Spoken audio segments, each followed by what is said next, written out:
Hey y'all, I'm Mayer Cunningham, the special education boss. If you've ever felt confused, overwhelmed, or just plain frustrated at the 504 IEP table, you are in the right place. Every week, I'm breaking down the rules, the rights, and the realities of special education so you can walk into meetings informed, empowered, and ready to make real change. And whether you're a parent, a teacher, an advocate, a school-based member, or somebody who's just trying to do right by a student, this podcast gives you straight talk, real answers, and tools that you can use immediately. I'm not here to play politics. I'm not here to play sides. I'm here to train people who sit at the table and teach you how to follow the law, ask the right questions, and protect the rights of students. So go ahead and hit subscribe, share this with a friend, and you know what? Meet me back here every single week. We're not just talking about change. We're making it. Because when you know better, you do better. And when we get it right for the child, we get it right for everybody. Hey, y'all. Welcome back to the show. If we haven't met, I'm Mayer Cunningham, special education boss, training everyone that sits at the 504 IEP table to navigate and negotiate successful student outcomes. And today we're super excited about our guest, the great, the amazing Rachel Mottern. So, Rachel, welcome to the show. Hi, Karen. Thank you so much for having me. Yeah. So, can you tell us a little bit about your background? Yeah, so I'll just kind of start from the beginning of how I arrived into the special ed world. My mom actually was really concerned because she couldn't understand when I was like 3, 4 years old. She couldn't understand my speech. She couldn't understand what her child was saying, right? So she was up late at night crying about it. I was frustrated because I knew my mom couldn't understand me, right? And of course, typically these things all kind of go together. So that speech language impairment early on of course, was kind of the precursor to later having dyslexia. So by third grade, I still hadn't learned how to read. I was, sitting in third grade reading, Bob books and pretending to read Junie B. Jones. And I was very good at holding the book up and daydreaming, looking in the book. I wasn't reading, I was daydreaming the stories, right? But I was quiet. And so it really went. They didn't test me for special ed until third grade. And then in fourth grade, everything changed. I had an amazing, phenomenal special education teacher, Miss Deborah Scott. And she was the one who told my parents that Rachel has dyslexia. And she's like, I had it too. I have it too. And my dad's like, oh, so that's what I had all these years, right? And I know that the frustrating thing for my dad is, he told the kindergarten teacher and the first grade teacher, like, hey, I had problems with reading. Like the chances that Rachel's going to have it, are high. We already know we have the speech and worked through that. And everybody, I wasn't a behavior problem, right? And I'm also really bright. And until you get to the higher grades, kind of the wait to fail. And I was sitting in fourth grade and, those Bob books, right? And Miss Scott, within 2 years of being in that resource, just pull out special ed setting, I was back on grade, like I was on grade level for the first time by the end of fifth grade. And then by middle school, I was in advanced classes and reading above grade level and, had found Twilight and, the young adult fiction and was off to the races, right? Um, and so that really carried with me. I wanted to be what Miss Scott was for me, for other children. And so I went on to the University of Tennessee and got my undergraduate degree in deaf and hard of hearing special education with a minor in psychology as well. And then I just had to keep learning because I wanted to be the best teacher I could be for my future kiddos, right? Right. Um, I went and earned my master's degree at Vanderbilt, which, not to toot my own horn, is the #1 institution in the nation for special education, right? So I was definitely very highly trained and excited to walk in to the classroom and teach kiddos. And I was really gifted with the opportunity to get to work with some of the greatest minds in the field who are putting years of that research into special education and to have the opportunity. And then very quickly into starting teaching within just a few months of the job, realizing I was one of the most qualified people there to work with kids who have behavior needs, right? Or even when it came to conducting IEP meetings. I remember like the teacher that was assigned, my first year teaching, that was assigned to be like my mentor teacher to kind of show me the ropes. She, after the first IEP meeting with me, she sat in and gave me feedback, and she's like, "I have no feedback to give you. It sounds like you've been doing this for 10 years. You're great." At That's the time, I awesome. was like, "Well, okay, we got this, right?" And looking back at it, it's like this is supposed to be my mentor teacher, and I want to grow. I want to be the best person I can be, right? And to not have any feedback from somebody who'd been doing this for 15 years at that point in time. And so and then another great like example, right? Because Vanderbilt, they love graphs. They teach you graph everything, all your data, graph behavior, academics, love a graph, had to buy the graphing software, right? And I remember presenting graphs to a special ed coordinator, and she's like, "I need you to put those in charts, something that everybody can understand." It's like, oh, I didn't know I thought a graph would make more sense. So it was just very quickly when I got into the field, a lot of that wonderful foundation I got from Vanderbilt was getting contradicted. And then I spent a few years teaching at a private school here in Atlanta, the Atlanta Speech School, and I taught third grade children. There's about 10 kiddos in my class each year, and they all had dyslexia. And of course, a lot of them also had ADHD, as you know, it runs together. And that's also where I received a lot of like they flew me out to California for this really multisensory phenomenal math training that was really good and really helped bring that multisensory element into math. They also had a great system they wanted all their teachers certified in that Wilson reading system. So they had somebody who was certified to train teachers, training everybody in the building. And so there were definitely some great opportunities when I was at the speech school to really continue to build that knowledge that I was kind of missing when I was in public school those first years. And then I just still really felt a calling for special education. And even though I was still doing special education, still a little bit different at private school, I just really wanted to be with the kids I knew who needed me, the me's that were back in public school. Right. And so I went back, and it was just kind of more of the same thing of, this is how we do it.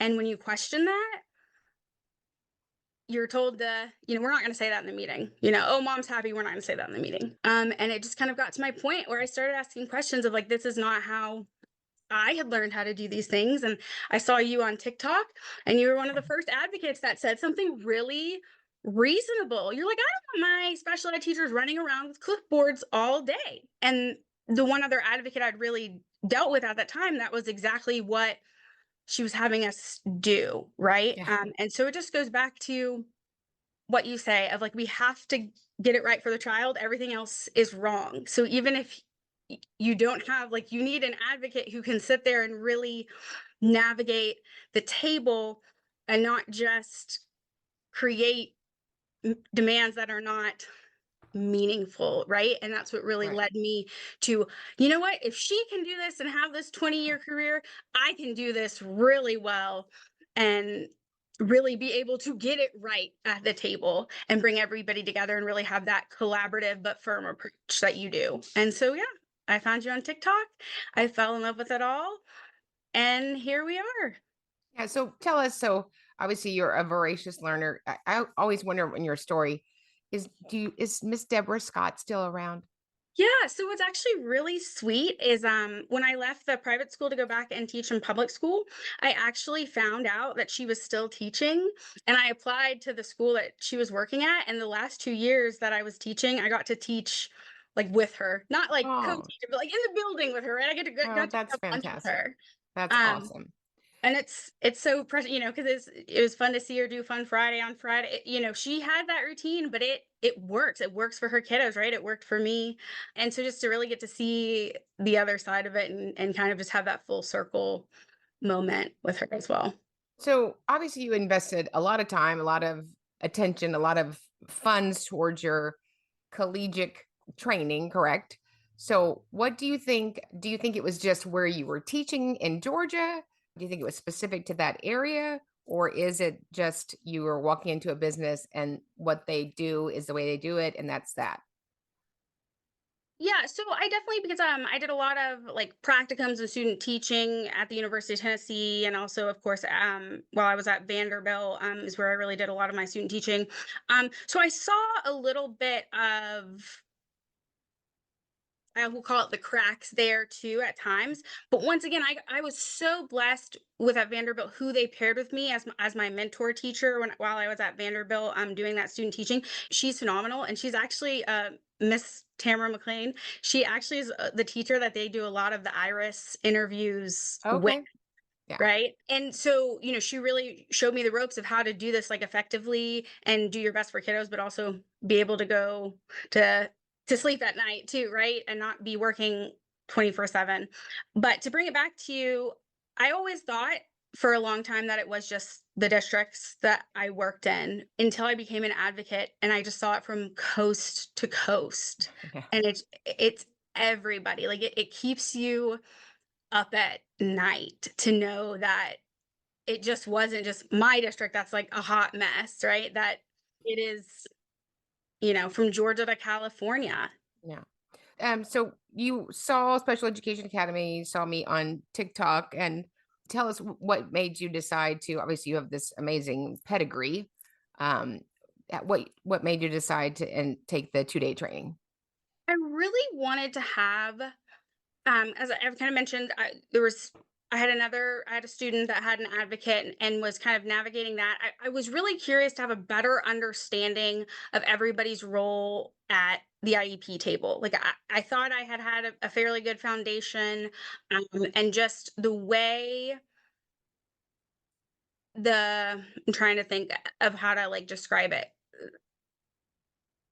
The way how leadership responded to the advocate was just a lot of yes, yes, yeah, instead of more of like collaborative discussion. Is this really what is most appropriate for the child, or is this just what Right. the parent wants or what the principal doesn't want to step on toes, right? I just lost my train of thought. What was your So, original I mean, so one question? of the reasons you took the training was so that you could better interact with advocates, right? Yeah, I wanted to just have a better, more understanding. And then also, there was just a part of me that I really wanted to know if she was good at her job or not. Like, is this the only way to do this where you've, you know, kind of come in here? It's not collaborative, it's aggressive. Like, I can't even finish my sentence because she's just interrupting, and twisting, like truly twisting your words before you can even get them out. Right. And I just remember emailing, if I take your training, will I know, how well this advocate knows what she's doing or not? And the response I got was yes. And I was like, okay, here's my credit card. And, like we've talked about, when I signed up for your training, I saw the agenda and I saw that, okay, the first half of the day for the first day is all eligibilities. This will be 3 or 4 hours of snooze fest. We know that well. And within the first 45 minutes, I was like, man, this is the best training I've had on, eligibility categories since Vanderbilt. It was just so refreshing. And it was also just the perspective of the real and rawness and truthfulness that you brought to the table, of that balance of keeping the expectation, but also being realistic that the framework isn't there for that expectation, right? And how to navigate the Right. elephant in the room. Yeah, I think people just think if they have, and I thought it initially, if I just go in there and just read off 300.115, they're going to go, thank you for letting us know that. We'll do it.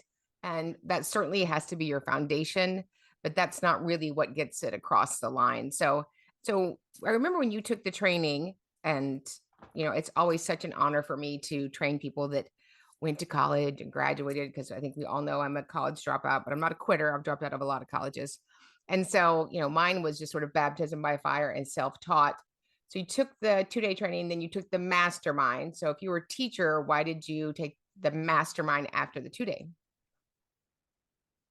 I really wanted to know more of like, I was just so captured by how impactful the 2-day was, and like how much it just sat with me after. Like I started because a lot of it is,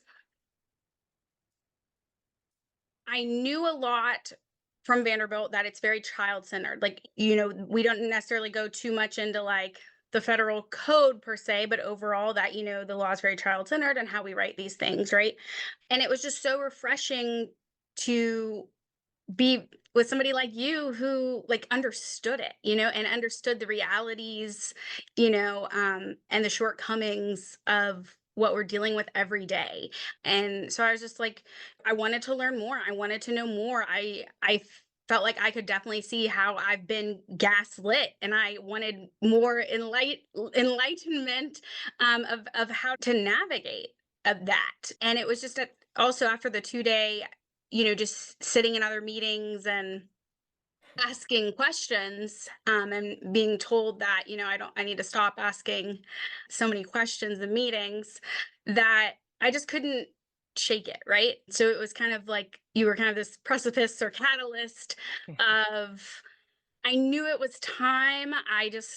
It was such a big jump to make, right? So I was Yeah. like, let me just take the mastermind, get my toes wet. Maybe that just having the knowledge will kind of be, at least give me the confidence to do what I can for the kiddos on the inside. So I think I remember between the 2 day and the mastermind, I could just see you all skipping into school with your new knowledge and you're going to share it with your friends. How did that go? Well, so my best friend and coworker special ed teacher, she like loved it. She was like all of, she's like, oh, so we were really right to think that. Oh, so we really did do the right thing, even though it made everybody uncomfortable because we told the truth. I was like, yeah, we did. And but it made a lot of other people uncomfortable when I would point out, like, when their present levels is 2, 3 paragraphs, and they kind of asked for my input, and I would give it back, right? Like, they're, oh well, no one's gonna really notice or ask questions. I was like, well, okay, so it's people that would come to me for things previously, and now with even more knowledge, it kind of, I think they felt like suffocated in a sense of, the gap was already, I already was so knowledgeable, and now it was like I was also not just sharing the information but trying to hold them accountable, but not like me like running through, with a sword accountable, but just like, Yeah. hey, not only, is this how you do it, but this is what happens, if we don't do it, and this If is we how don't do it, yeah. you're legally you're in trouble at the end of the day. It's your license on the table when we don't.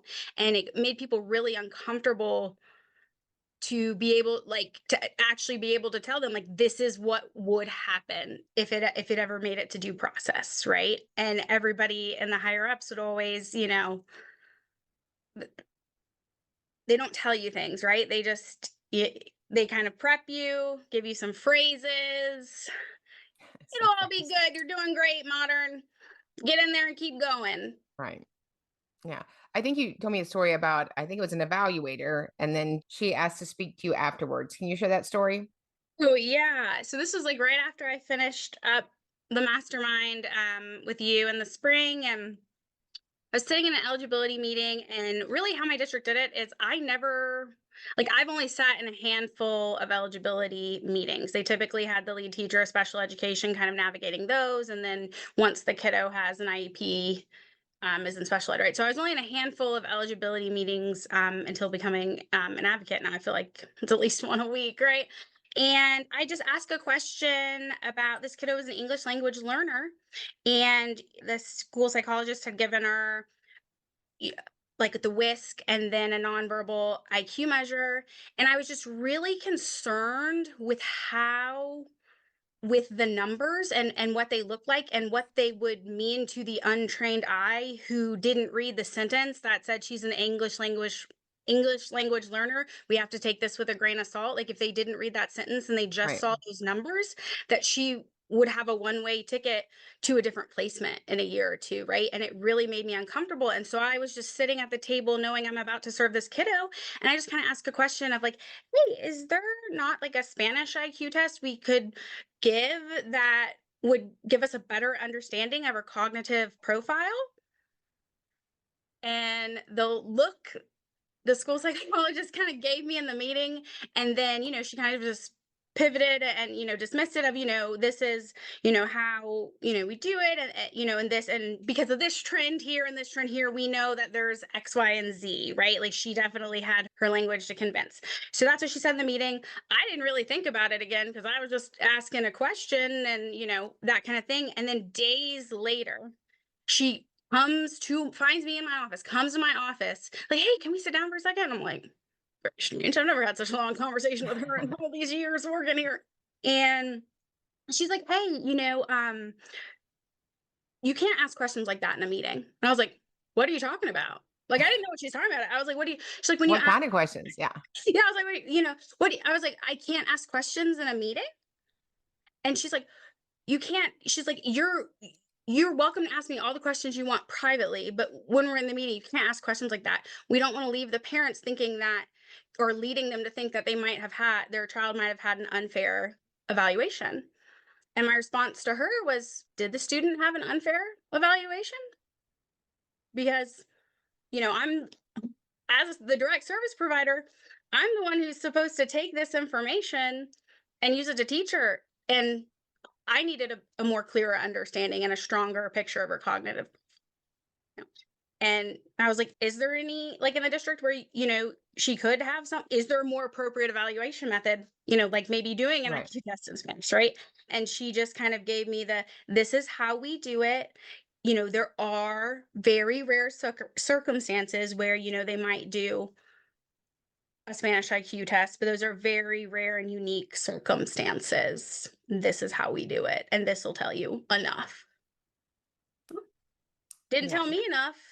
And so, that's the whole point of having these stakeholders, right? The federal stakeholders is because everybody has a different purview, they have a different skill set, knowledge, and we take all of those great people and we benefit the student, right? But, one of the things I heard a very long time ago when I started training people, and the bulk of the people I train are school-based members, is she said, we are prepped and hushed.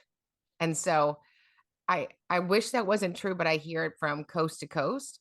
But I can't imagine my coworker telling me I couldn't ask questions in the well, then why am I at the meeting? Why don't we just put like one of those little things at the Oscars, like a foam cutout of Rachel? The whole point is our input is valuable. So did you find that to be systemic or was this specific to you and your great wisdom? I mean, it was also, a few days later, then I had known, it was a few days later with OT, I kind of ran into a similar problem. So, I had known from taking, your training that if a parent, once a student's in special education, if a parent requests testing for some, like an OT evaluation, that, it's granted, right? And I was a veteran teacher at this point. I'd worked with a kiddo. It's March. I'd worked with a kiddo all year. I definitely had tried different handwriting interventions and, and supports and those pieces of it. And so I kind of went to my immediate supervisor, if you'd call him lead teacher special ed. I was like, hey, I'm going to bring up at the meeting, this area of need, this deficit, right? And talk to the parent about an OT evaluation, right? And I gave them the kind of the heads up and they're like, okay, yeah, if it's a need, go for it. And, we all agreed at the meeting, all the, required members that were present, that this kiddo needed more support. And mom then asked for the OT evaluation. I made sure that mom knew to ask for that OT evaluation, right? And so then because they won't just let me print the form off to sign for consent. So I have to email the occupational therapist and be like, hey, so we just had a meeting. Mom requested this. Get it to me. I can get it to mom, right?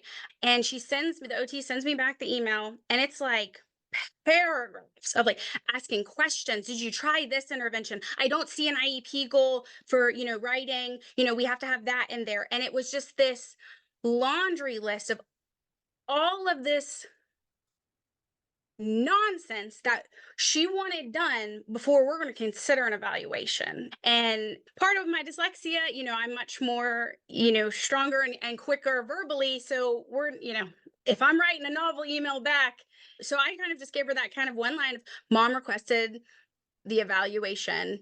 Where's the consent form? Yes, I have been working with the student if you'd like to see the data that I have, right? I had a Right. binder full of data, right? And so then she comes to my room, and has literally I let her go on for like 10 minutes before I stop her, but she tells me Oh, about, this is the way we do it. This is the process. So, first, like, once you notice that, you let me know, I'll give you some strategies and tools to try. We'll see how that goes. Then we put in a goal, and this is how, we do it, and that's typically the process before we would consider an OT evaluation. And, so I let her do her spiel, and I said, well, mom requested it. So from my understanding, mom's requested the evaluation. She's expecting a consent form. Are you prepared to tell her that you're choosing to deny her this evaluation? Rachel, I'm not talking about denying anybody an evaluation. I was like, well, it sure does sound like you're delaying one. And she's like, no, I'm just telling you the process. I was like, the okay, well, process. Yeah. telling you the process and how we do things. I was like, I'm a veteran teacher. I've implemented these strategies. I've tried numerous things. We as a committee agreed during the meeting, paired with mom requested the evaluation. We didn't even have to agree. Mom just requesting the evaluation. It's a done deal, right?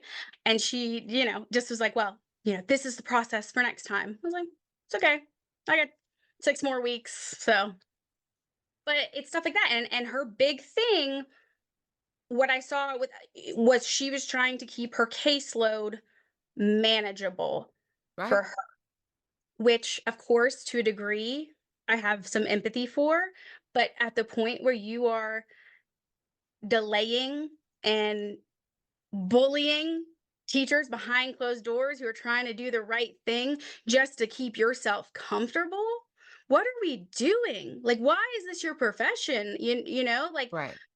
go sell Brahmin bags at Macy's. This is not for you. Special ed's not comfortable. Right. There's a lot of other things you can do to be comfortable. Right. Anyways, And so that was so you're finishing up the spring semester. I mean, it must be you're newly married. I can't imagine just telling my husband, by the way, I invested all of this and we're gonna pivot. So what was the pivot process for you from becoming an amazing educator to a full-time special education advocate serving families nationally? so first off, the only kind of comment I ever had out of my husband, was, oh, so much for getting that teacher insurance now that we're married.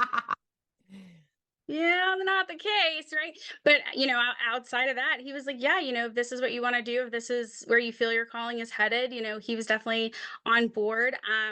And then a lot of it was just that I wanted to continue to like learn and grow. So I was jumping on the academy, every Monday night for that weekly professional development, as I call it, and continuing to get that knowledge and just starting to kind of get things in place of, finding how I wanted and who I wanted to kind of build my website and start to create my brand. And then of course my big thing, even after the mastermind, I wanted to continue to be mentored by you, and talking about having other, now known kind of as a VIP, that just for professional advocates, that mentorship piece, right? So it was kind of bringing all those things together, and I really felt like I was able to make this jump because I had you and this community that you've created, because being an advocate is such an isolating profession, right? Right. And there's not a lot of community that can lift you up and build you up in the way and the brand that you've created with the Special Education Academy. And you've taken in such an isolated profession and made it a community, and it made me feel comfortable enough that I could jump, right? I could go in teacher land where have all these, I don't know if I call it support, but right, you have all these, you're in it together. Yeah.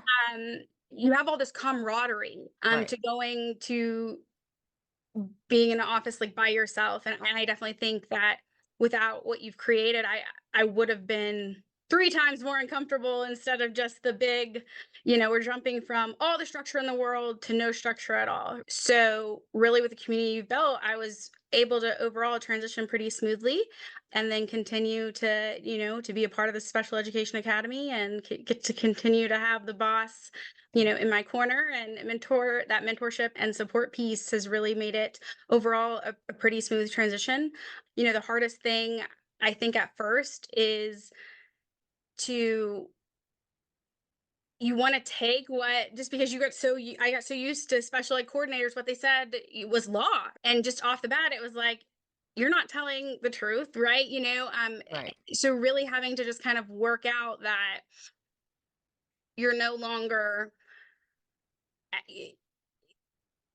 that in turn, when you're a teacher, there's that nature of, they tell you what to do, you have to do it, right? And to be able to have that ability to be like, that's not true. You and I both know that's not true. We need to do what's right for the kiddo, right? So it was kind of just that balance of, oh wait, you're no longer my supervisor. I no longer have to do your compliance. I can actually just serve the kiddo. Right.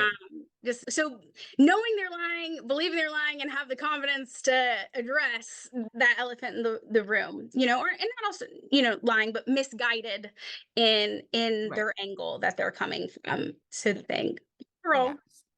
Yes. Let me ask you a question. There's so many teachers who will say, if you're going to switch jobs, come be an advocate. And they say, I can't do special ed anymore. Tell teachers that are listening how this is not what they were living. If they were in there's many amazing school districts everywhere, but if they were in a situation that was tenuous and uncomfortable and they weren't welcomed, how is this totally different? So it's kind of twofold, right? Because you're going to continue to not be welcome. No, we're auditors, right? Nobody wants us coming to the table and doing it, right? But I would say most people get into special ed because they have some kind of personal connection, experience, Right. empathy built there, right? And so when it's in your blood, it's in your blood. It's very hard to leave, even if you are, burnt out, special ed teacher, and doesn't want to continue this. But it's so completely different because you still get to have the calling of like serving kiddos, but you're not having to deal with that bureaucracy, the same bureaucracy, and every day, right? You're at least getting different teams. You're not having to go see the same principal Monday, Tuesday, and you're at least getting to be in Texas on Monday and Minnesota on Tuesday, and you get just a little bit more variety, and you still really get to serve the kiddos and get to use all of that years and decades of teaching experience. You get to still apply it, instead of, at one point I did kind of just think about walking away and starting an exercise studio, and I could just never let go of like special ed, Right.